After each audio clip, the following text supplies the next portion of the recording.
Hello and welcome back to Emily Cat 176. It's Friday again.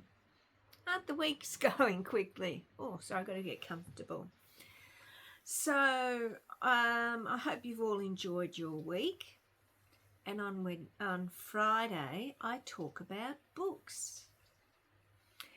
And I told you about the book I was reading last week, Kissing the Gunner's Daughter. Still think it's a great name for a book. And I finished it. I wasn't that keen on the narrator that was used, but I still finished the book. So what am I reading now? I am reading my sister's favourite book, Rebecca, by Daphne du Maurier. I'm sure you've heard of it. It's never been out of print. Came out in 1938. It was a success right from the start. Most reviews will tell you it's a gothic novel. Last night I dreamt I went to Manderley, or words to that effect, that famous first line. So the premise is, and one thing that's very interesting, is the narrator is never given a name. This nameless girl, that's all we know of her. She's a nameless girl. So it starts in, well, it came out in 1938. I think it's meant to be set in the 1920s, 1930s, I think. The nameless girl, that's what I'll call her, but she is the narrator of this novel as well. She's in the Riviera in the south of France, working as a companion to a wealthy American woman. Now, I don't think they do that these days, but back then a lot of wealthy people would pay a companion to travel with them and whatever.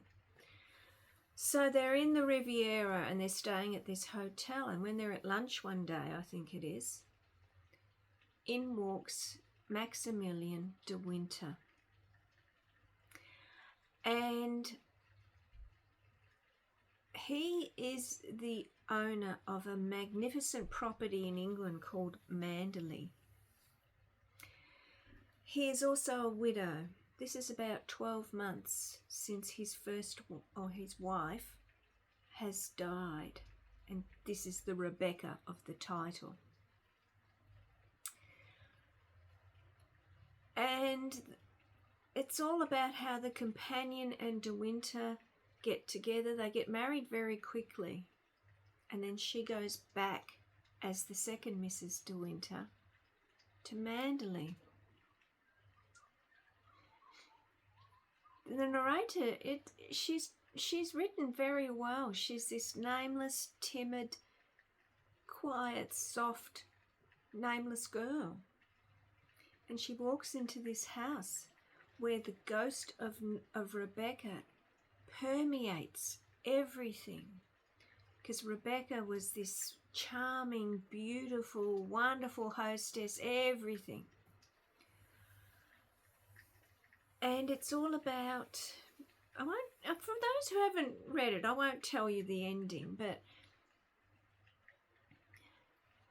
the house is also dominated by Mrs. Danvers. And Mrs. Danvers is the housekeeper. And she is this malevolent, nasty force who is obsessed with Rebecca. And as far as she's concerned, no one will replace her. So you've got Mrs. Danvers. De Winter is quite a reserved, cold person.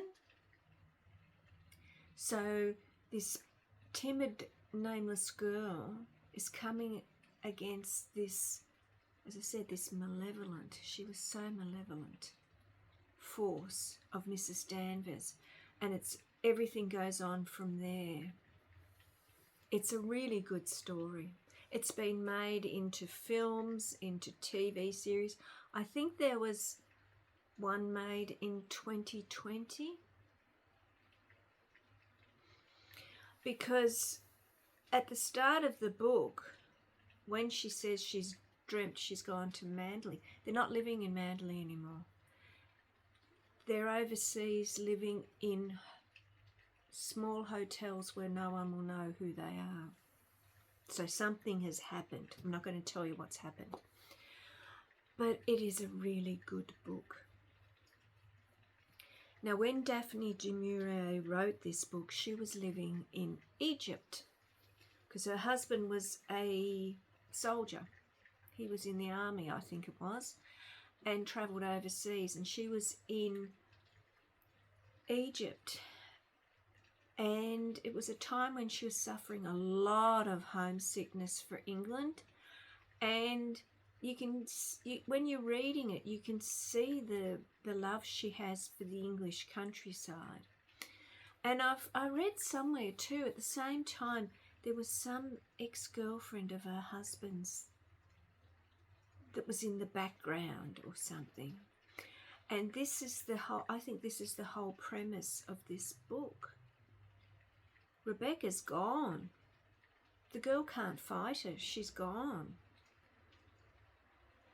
But as I said,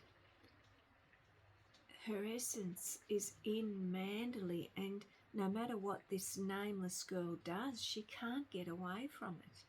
And she is totally intimidated by Mrs. Danvers. Mrs. Danvers is she's such a well-written character. And I really think, like, such an unhealthy adoration of Rebecca, because she's been with Rebecca since she was a child. Rebecca was a child, and she's come to Manderley with Rebecca when Rebecca married De Winter. But oh my goodness, it's a good book. It's well written. It's a really interesting story. It's all about human emotions and whatever. And as I said, some of these characters, oh my goodness. Even the unnamed girl, Daphne du Maurier has written that character so well. And as I said, the fact that she didn't even give her a name, I think says it all. So let me know if any of you have read this book. You might have seen an adaptation of it, but as I said, it came out in 1938 and it's never been out of print. It was Daphne du Maurier's most famous book. But I just think it's interesting. It was what was happening in her personal life came out through this novel, which I think happens with writers. But it was an interesting story, told well. Okay, so that's it for Friday. We've got a pretty bleak, wet, grey day here in Melbourne today. We've had sort of showers on and off all week, and it's looking pretty miserable out there again today. And I am moving house this afternoon, so I had better get going. Enjoy your weekend, and I will be back on Monday.